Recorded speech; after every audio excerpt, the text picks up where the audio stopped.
Shalom, Bapak Ibu yang terkasih dalam Tuhan. Selamat pagi, salam sejahtera. Puji Tuhan, Bapak Ibu. Hari ini kita bisa kembali mendengar firman Tuhan oleh karena kemurahan dan kebaikan Tuhan semata-mata. Puji Tuhan, Bapak Ibu yang terkasih dalam Tuhan. Sebelum saya berkhotbah lebih mendalam, kita berdoa terlebih dahulu. Terpujilah namamu Bapa Surgawi, Allah yang kami sembah di dalam nama Tuhan Yesus. Terima kasih Tuhan, kami bersyukur jikalau hari ini kembali untuk mendengar firman-Mu, dibentuk dengan kehendak-Mu, dan hidup kami selalu tetap sesuai rencana-Mu, dan selalu setia menyenangkan hati Tuhan. Terima kasih Bapa, sertai Tuhan pemberitaan firman-Mu ini untuk bagi setiap kami. Kami mengucap syukur atas segala-galanya. Dalam nama Yesus Tuhan kami sudah berdoa dan mengucap syukur. Haleluya. Amin. Haleluya. Bapak Ibu yang terkasih dalam Tuhan, hari ini tema kita adalah makna daya pikir fantastik yang benar. Makna daya pikir fantastik yang benar. Bapak Ibu yang terkasih di dalam Tuhan, apa itu daya pikir fantastik? Daya pikir fantastik itu yang dipunyai oleh manusia itu daya pikir yang sangat dahsyat, yang sangat luar biasa, yang sangat istimewa. Nah, inilah yang manusia punya. Manusia bisa berbuat apapun dengan daya pikirnya sedemikian rupa, meng-create daya pikir sedemikian rupa seperti yang kita saksikan. Ya kan saudaraku, dia bisa bikin gedung-gedung pencakar langit, dia bisa bikin pesawat terbang, dia bisa bikin alat-alat komunikasi yang canggih. Itulah manusia saudaraku. Nah, dengan daya pikir fantastik ini seharusnya kita mempunyai kehati-hatian yang sangat mendalam. Jika tidak demikian Bapak Ibu, iblis juga punya daya fantastik tersendiri yang untuk menyeret daya fantastik manusia dan untuk menghancurkan manusia. Saudara, jangan hati-hati dengan daya fantastik ini. Sebab iblis pun akan menyimpangkan daya fantastik kita supaya mengikutinya dan akhirnya kita jauh daripada nilai Tuhan yang luar biasa itu.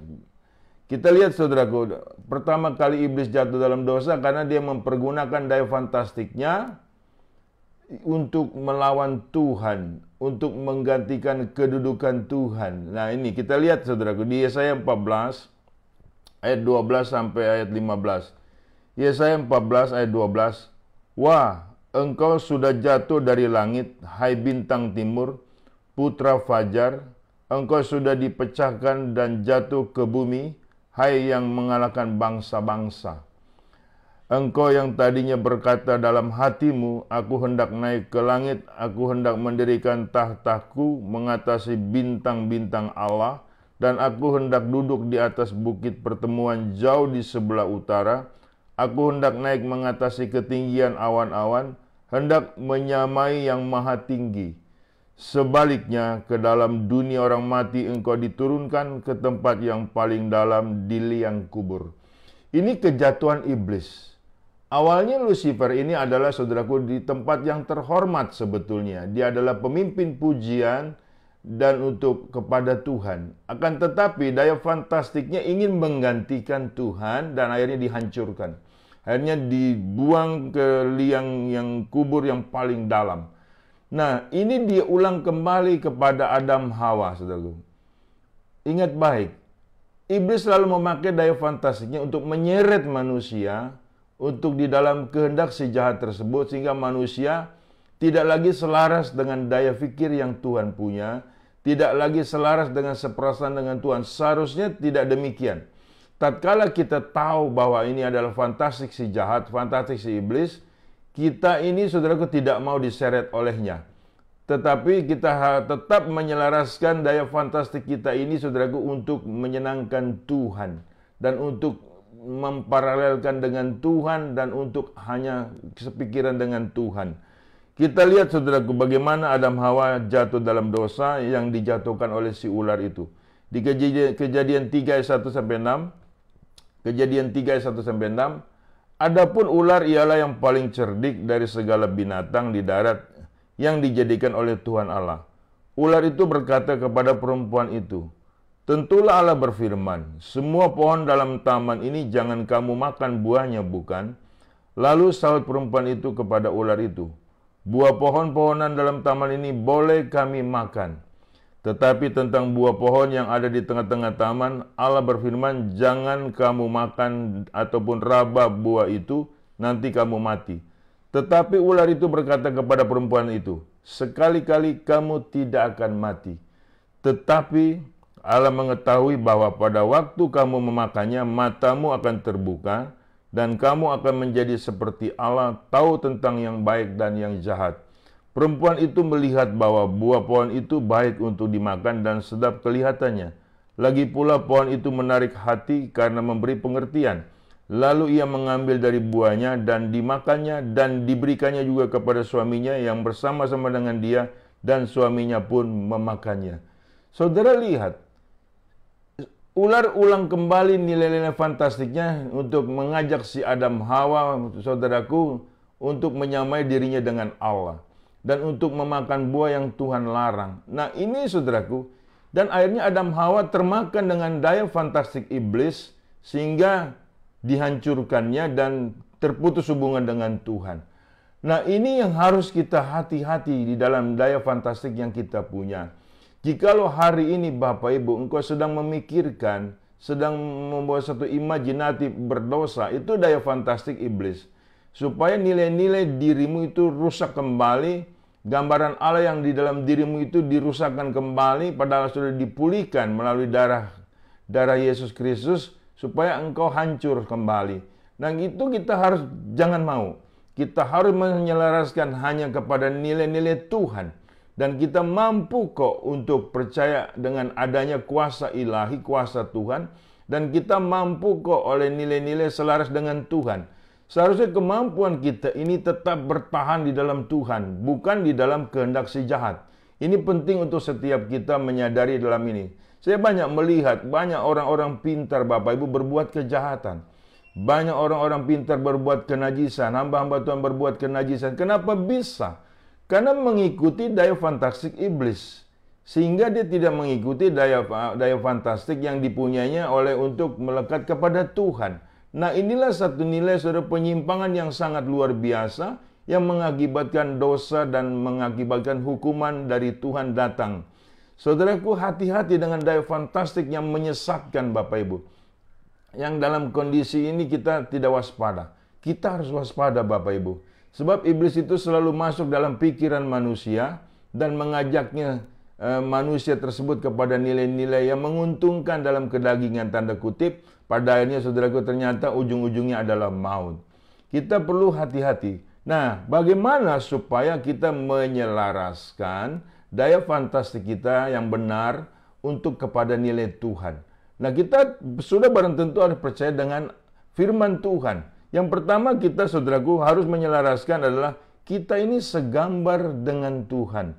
Kita ini segambar dengan Tuhan. Kita harus menangkap dalam hal fantastik kita. Kita lihat di Kejadian 1:27. Maka Allah menciptakan manusia itu menurut gambarnya. Menurut gambar Allah diciptakannya dia, laki-laki dan perempuan, diciptakannya mereka. Kita ini segambar serupa dengan Tuhan. Kita harus bisa menangkap dengan ini Bapak Ibu, posisi ini dan nilai-nilai ini. Yang jangan mau dirusakkan oleh si jahat. Banyak orang Kristen tidak percaya dengan segambar dengan Allah, tetapi lebih cenderung segambar dengan setan, segambar dengan kejahatan, segambar dengan perilaku-perilaku najis. Nah ini loh, daya fantastikmu sudah dihancurkan. Makanya saudaraku, hati-hati dengan kehebatan kita, dengan pikiran kita yang diberikan oleh Tuhan, agar kita benar-benar hanya bisa percaya kepada nilai-nilai Tuhan. Dan yang bukan daripada Tuhan, pasti itu daripada nilai si jahat. Ini penting Bapak Ibu. Jikalau hari ini ada rancangan-rancangan engkau yang untuk kejahatan, itu harus dibatalkan. Sebab itu rancangan si jahat Bapak Ibu untuk mengajak engkau melakukan nilai kejahatan, melakukan nilai kenajisan, melakukan nilai dosa, sehingga hubunganmu dengan Tuhan nanti akan terputus kembali. Kalau engkau sudah terputus kembali dengan Tuhan, saudaraku, dengan apa lagi kau diampuni? Hati-hati. Manusia ini luar biasa sesungguhnya. Kita lihat di Kejadian 11 ayat 6. Dan ia berfirman, mereka ini satu bangsa dengan satu bahasa untuk semuanya. Ini barulah permulaan usaha mereka. Mulai dari sekarang, apapun juga yang mereka rencanakan, tidak ada yang tidak akan dapat terlaksana. Itu hebatnya manusia. Manusia kalau tidak dalam tuntunan Tuhan, Bapak Ibu, akan menghancurkan sesamanya, akan menghancurkan sekelilingnya. Nah, betapa saudaraku iblis ingin memakai hal tersebut. Kita hati-hati sebagai anak Tuhan. Kita harus benar-benar menyelaraskan. Kita hanya segambar serupa dengan Tuhan. Gambaran Allah kepada diri kita itu nyata. Yang suci, yang kudus, yang sejati, yang setia. Yang selalu mempermuliakan nama Tuhan, nama di atas segala nama. Ini penting loh Bapak Ibu. Jangan sampai daya fantastik itu dihancurkan oleh si iblis. Digeser kepada nilai-nilai yang najis. Digeser kepada nilai-nilai yang berdosa. Hati-hati. Mulai saat ini Bapak Ibu, yang pertama, engkau ini segambar serupa dengan Tuhan. Harus mengerti kita dengan itu Bapak Ibu. Harus tahu kita dengan itu. Ya kan? Kalau tidak demikian Bapak Ibu, kita dalam kondisi berbahaya. Jadi daya fantastikmu perlu tetap diwaspadai. Perlu tetap berawas-awas. Kalau tidak demikian, engkau akan dihancurkan oleh daya fantastik iblis yang selalu polanya sama, agar manusia mengikuti hawa nafsunya, agar manusia melawan Tuhan, agar manusia memberontak kepada Tuhan, dan akhirnya manusia kehilangan kemuliaan Tuhan. Nah, iblis tidak mau sendirian, saudaraku. Dia kehilangan kemuliaan Tuhan. Dia akan mengajak manusia yang setuju dengan kondisi-kondisi rencananya. Akhirnya banyak orang-orang Kristen menjadi pengikut-pengikut setan, pengikut-pengikut iblis. Hati-hati Bapak Ibu. Makanya untuk setiap kita, selaraskan selalu daya fantastikmu itu hanya untuk kepada nilai Tuhan. Pikirkanlah nilai-nilai Tuhan dalam sepanjang masa hidupmu. Jangan sampai meleset dari hal itu kalau engkau tidak mau berdosa. Ada amin saudaraku. Makanya daya fantastikmu itu, jikalau hari ini adalah sudah menyimpang kembali kepada jalan Tuhan. Ini penting. Jangan sampai engkau termakan bujuk rayu si jahat. Yang kedua saudaraku, ya kan, kita ini adalah sepikiran dengan Tuhan. Kok bisa Pak sepikiran dengan Tuhan? Bisa, kita bisa sepikiran dengan Tuhan Bapak Ibu. Itu daya fantastik yang Tuhan berikan kepada diri kita, dari setiap manusia. Kita bisa sepikiran dengan Tuhan. Betapa hebatnya kita ini Bapak Ibu, kalau kita menyelaraskan dengan Tuhan. Sebab Tuhan ingin supaya kita ini sepikiran dengan Dia. Kita lihat di 1 Korintus 2. Paulus mencapai nilai tersebut Bapak Ibu. 1 Korintus 2 ayat 12 sampai 16. Kita tidak menerima roh dunia, tetapi roh yang berasal dari Allah. Supaya kita tahu apa yang dikaruniakan Allah kepada kita. Dan karena kami menafsirkan hal-hal rohani kepada mereka yang mempunyai roh, kami berkata-kata tentang karunia-karunia Allah, tentang perkataan yang bukan diajarkan kepada kami oleh hikmat manusia, tetapi oleh roh. Tetapi manusia duniawi tidak menerima apa yang berasal dari roh Allah, karena hal itu baginya adalah suatu kebodohan, dan ia tidak dapat memahaminya, sebab hal itu hanya dapat dinilai secara rohani. Tetapi manusia rohani menilai segala sesuatu, tetapi ia sendiri tidak dinilai oleh orang lain. Sebab siapakah yang mengetahui pikiran Tuhan, sehingga ia dapat menasihati dia? Tetapi kami memiliki pikiran Kristus. Tahapan pikiran Tuhan kita bisa jangkau. Kita bisa selaraskan Bapak Ibu. Kalau ada orang Kristen yang tidak yakin dengan hal ini, hati-hati. Iblis sedang untuk mempengaruhi hidupmu supaya jauh dari Tuhan. Supaya engkau tidak sepikiran dengan Tuhan. Supaya engkau tidak setuju dengan Tuhan. Hati-hati. Petrus pernah mengalami hal tersebut Bapak Ibu. Iya kan saudara, di Matius 16 ayat 23. Enyalah iblis, kau merupakan batu sandungan bagiku. Engkau bukan memikirkan apa yang dipikirkan Allah, tapi engkau memikirkan apa yang dipikirkan manusia. Nah itu, Petrus saja pernah Bapak Ibu, fantastiknya adalah memikirkan kehendak dirinya. Kehendak nilai untuk melawan firman Tuhan, untuk melawan rencana Tuhan. Sehingga saudaraku disentak sama Yesus. Nah kita perlu hati-hati. Jika pikiranmu menyimpang daripada pikiran Tuhan, yang adalah kebenaran, yang adalah kekudusan dan kesucian, itu pikiranmu sedang dikuasai oleh si jahat, oleh iblis. Fantastikmu ingin untuk disimpangkan, sehingga engkau kesukaannya berbuat onar, berbuat jahat, berbuat najis. Hati-hati Bapak Ibu. Iya kan? Nilai-nilai yang kita punya, yang istimewa, yang fantastik itu luar biasa. hanya untuk dipergunakan bagi kemuliaan nama Tuhan. Ya kan saudaraku, lakukanlah semata-mata itu untuk Tuhan. Sehingga kita tidak mengalami hamartia, tidak mengalami penyimpangan, tetapi tepat dengan apa yang Tuhan kehendaki. Ya kan? Dan bisa kita selaraskan kita punya fantasi kita dengan Tuhan. Sebab gunanya fantastik yang Tuhan berikan bagi setiap kita adalah untuk menjangkau pikiran Tuhan. Bisa dengan iman yang teguh, dengan iman yang setia, dengan mengasihi Tuhan. Ada amin Bapak Ibu. Kita harus begitu kondisinya Bapak Ibu. Kalau enggak, apalagi sekarang banyak zaman jahat, banyak zaman yang lagi banyak kenajisan, saudaraku. Sehingga kecenderungan orang-orang Kristen lebih cenderung berbuat jahat, berbuat najis, ketimbang lebih cenderung berbuat apa yang Tuhan inginkan, apa yang Tuhan pikirkan. Perlu kita hati-hati. Di sini kita perlu benar-benar presisi Bapak Ibu. Kalau tidak demikian, kita akan larut dari daya fantastik iblis, yang akhirnya saudaraku tanpa terasa kita dibawa oleh kehendak si iblis dan akhirnya kita bisa terhilang. Aturan kita masuk surga ternyata masuk neraka. Hati-hati. Penyesat pun memakai dengan demikian. Kita diayun sedemikian rupa supaya kita melupakan nilai-nilai Tuhan, kebaikan Tuhan dan pengorbanan Tuhan, sehingga kita mengabaikan nilai-nilai tersebut, sehingga pada akhirnya kita beranggapan bahwa kitalah punya kekuatan, kitalah punya nilai-nilai kemampuan, ya kan, yang mana bukan daripada Tuhan dan tidak melekat kepada Tuhan, dan akan hancur manusia semacam itu. Ya kan saudaraku, dan akhirnya Yeremia 17 ayat 5, terkutuklah orang mengandalkan manusia, mengandalkan dirinya sendiri dan hatinya jauh daripada Tuhan. Ingat baik, daya fantastikmu itu adalah untuk dengan sepikiran dengan Tuhan, untuk sepikiran dengan Tuhan, untuk sepikiran dengan pikiran Tuhan. Ada amin?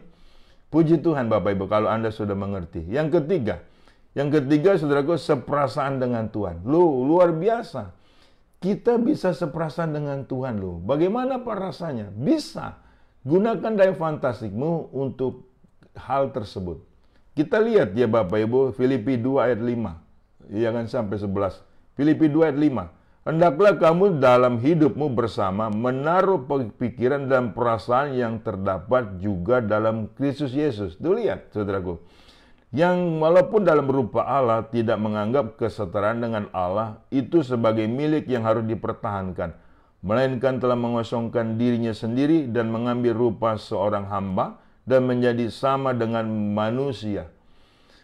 Dan dalam keadaan sebagai manusia, ia telah merendahkan dirinya dalam taat sampai mati, bahkan sampai mati di kayu salib. Itulah sebabnya Allah sangat meninggikan dia dan mengaruniakan kepadanya nama di atas segala nama, supaya dalam nama Yesus bertekuk lutut segala yang ada di langit dan yang ada di bumi dan yang ada di bawah bumi, dan segala lidah mengaku Yesus Kristus adalah Tuhan bagi kemuliaan Allah Bapa. Seperasaan dengan Tuhan, apa yang Tuhan lakukan? Dia sangat merendahkan dirinya luar biasa, yang adalah Allah dan mengosongkan dirinya sedemikian rupa. Jika kita punya Allah sedemikian rupa rendah hati, saudaraku, kita pun demikian. Kita tidak boleh sombong. Nah, lagi-lagi, jikalau kita punya pikiran sombong dan daya pikir yang sombong, Bapak Ibu, itu fantastikmu sedang dihancurkan sama iblis dan sedang diseret oleh sama iblis. Nilai-nilai mempunyai kesombongan. Kesombongan itu Allah yang tidak suka, ya kan? Kesombongan adalah awal dari kehancuran. Nilai-nilai sombong ini, saudaraku, adalah daya fantastik iblis yang sangat sombong, ingin melawan Tuhan, ingin menyaingi Tuhan, yang sehingga akhirnya hancur. Makanya setiap kita, saudaraku, harus ada kerendahan hati. Tidak boleh sombong, sebab kita bisa seperasaan dengan Tuhan. Tuhan kita saja sedemikian rupa merendahkan dirinya. Satu nilai understanding responses yang luar biasa kepada manusia. Mengapa kita sesama manusia saling meninggikan diri? Itu adalah pekerjaan si iblis yang memakai daya fantastikmu untuk menjadi manusia sombong, dan sebentar lagi engkau akan hancur.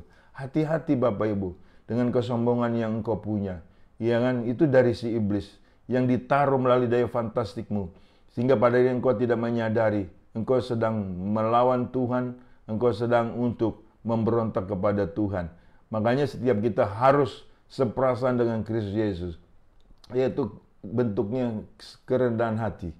Dan dikatakan lebih mendalam adalah membentuk ada satu nilai empati yang luar biasa atas sesama kita. Menangislah di tengah orang menangis, tertawalah di tengah orang tertawa. Jadi itu nilai-nilai daya fantasi kita dipakai seperasaan dengan Tuhan. Bisa Pak? Bisa. Seharusnya bisa. Makanya di sini kita perlu wanti-wanti, hati-hati dengan daya fantastik pikiran kita. Harusnya pikiran itu dengan yang benar, dengan kebenaran firman Tuhan. Bukan sebaliknya. Ini penting ya Bapak Ibu. Dan mulai sekarang hati-hati dengan nilai-nilai daya fantastikmu. Jangan sampai tidak seperasaan dengan Tuhan, akhirnya engkau tidak selaras lagi dengan kehendak Tuhan.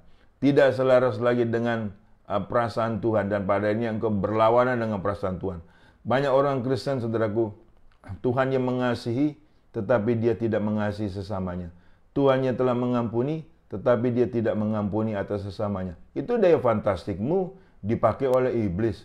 Ya kan? Kalau ada nilai kebalikan dari apa nilai yang firman Tuhan, itu berarti sudah iblis berkuasa atas hidupmu dan atas pikiranmu. Kita perlu hati-hati dengan hal tersebut Bapak Ibu. Kita jadi harus selaras dengan Tuhan Yesus. Begitu luar biasa Tuhan Yesus mengampuni kita, kita juga harus saling mengampuni. Begitu luar biasanya Tuhan Yesus menyayangi kita, kita juga harus menyayangi dan mengasihi sesama kita. Tidak boleh ada dendam. Tidak boleh kejahatan dibalas dengan kejahatan. Justru kejahatan kita balas dengan kebaikan. Ada haleluya Bapak Ibu. Puji Tuhan. Yang terakhir Bapak Ibu. Yang terakhir saudaraku. Yang terakhir, sepengetahuan dengan Tuhan. Ini nilai fantastik kita. Sepengetahuan dengan Tuhan. 1 Korintus 1 ayat 4. 1 Korintus 1 ayat 4. Aku senantiasa mengucap syukur kepada Allahku karena kamu atas kasih karunia Allah yang dianugerahkannya kepada kamu dalam Kristus Yesus. Sebab di dalam Dia kamu telah menjadi kaya dalam segala hal, dalam segala macam perkataan dan segala macam pengetahuan, sesuai dengan kesaksian tentang Kristus yang telah diteguhkan di antara kamu.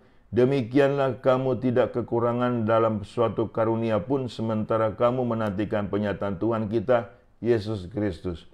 Dia juga akan meneguhkan kamu sampai kepada kesudahannya, sehingga kamu tak bercacat pada hari Tuhan kita Yesus Kristus. Allah yang memanggil kamu kepada persekutuan dengan anaknya, Yesus Kristus Tuhan kita adalah setia.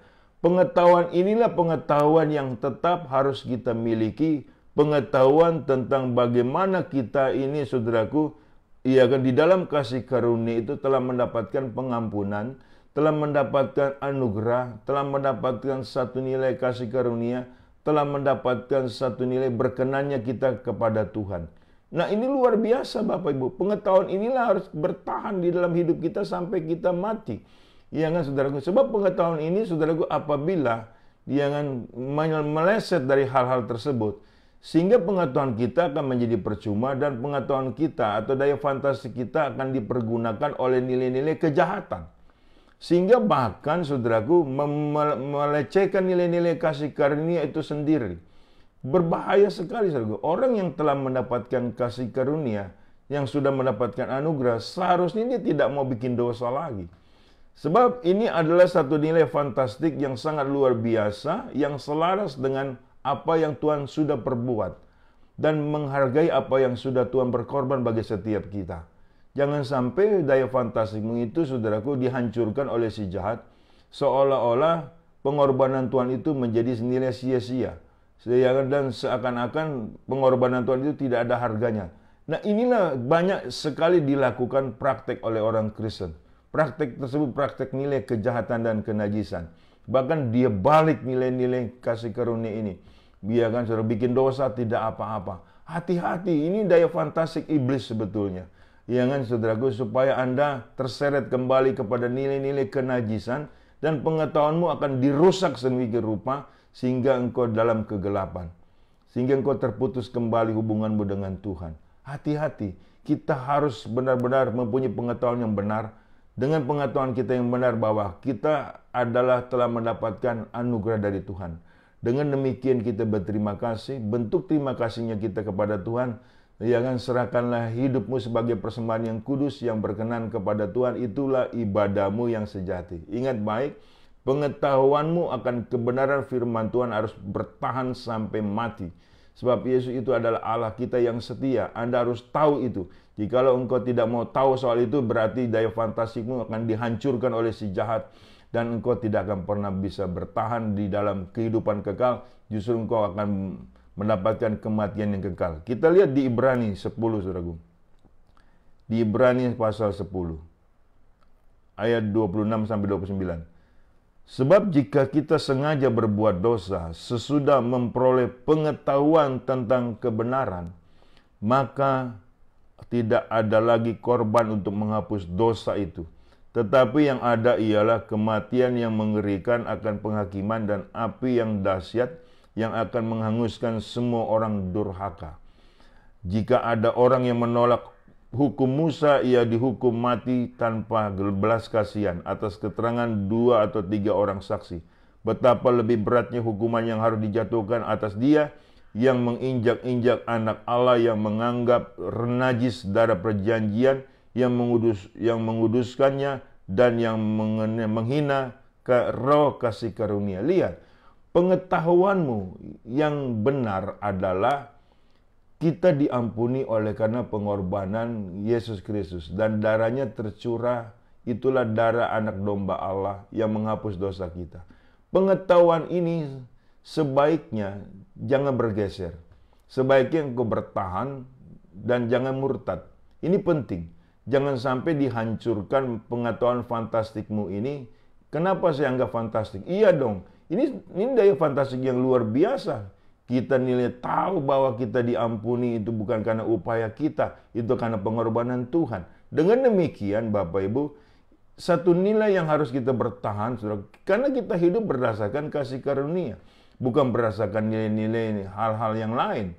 Nah, tapi iblis tidak suka dengan itu, sehingga dia buat sedemikian rupa daya fantastik yang benar ini dihancurkan supaya manusia mempunyai daya fantastik si iblis yang tidak benar.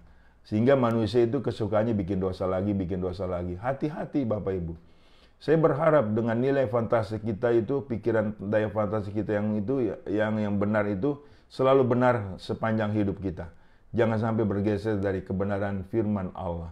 Saya percaya firman Tuhan ini tidak pernah kembali dengan sia-sia. Pesan saya yang terakhir, hati-hati dengan daya fantastikmu itu yang luar biasa, yang tetap hanya untuk ditujukan kepada nilai kemuliaan Tuhan dan untuk mempermuliakan Tuhan seumur hidupmu. Jangan menyimpang dari hal tersebut. Tuhan Yesus memberkati. Saya berdoa untuk Bapak Ibu sekalian. Terpujilah namamu ya Tuhan. Kami bisa menjangkau nilai Tuhan dengan daya fantastik pikiran kami yang Tuhan berikan sebagai nilai yang sangat luar biasa. Dan ini seringkali ingin dihancurkan oleh si jahat. Kami tidak bersedia untuk dihancurkan. Kami tetap menyelaraskan daya fantastik kami ini hanya untuk kepada Tuhan, hanya untuk mempermuliakan Tuhan, hanya untuk setia kepada Tuhan selama-lamanya. Terima kasih Bapa. Saya percaya firman-Mu tidak pernah kembali dengan sia-sia. Berkati Tuhan jemaat-Mu dimanapun mereka bisa mendengar khotbah ini. Dimanapun bisa mereka mendengar pemberitaan firman ini. Aku percaya mereka pun Tuhan pulihkan daya pikir mereka yang luar biasa, yang dari Tuhan tersebut, Tuhan untuk kembalikan, untuk menyelaraskan pikiran-pikiran mereka dengan Tuhan. Dan hal-hal yang najis dipatahkan dalam nama Tuhan Yesus Kristus. Berkati jemaat-Mu dimanapun mereka berada ya Tuhan. Sembuhkan mereka yang sakit, kuatkan mereka yang lemah. Dan Tuhan memberikan pengharapan kepada mereka yang putus asa. Di dalam nama Yesus aku sudah berdoa dan bersyukur. Haleluya, amin. Bapak Ibu, terimalah berkat dari Allah Bapa di dalam cinta kasih Tuhan kita Yesus Kristus, di dalam persekutuan dengan Roh Kudus yang selalu menyertai kita, mulai dari saat ini sampai Maranatha. Tuhan Yesus datang kali yang kedua menyebut kita dalam kemuliaannya, dan kita pun layak menerima kemuliaan Tuhan dari kekal sampai kekal. Haleluya, amin.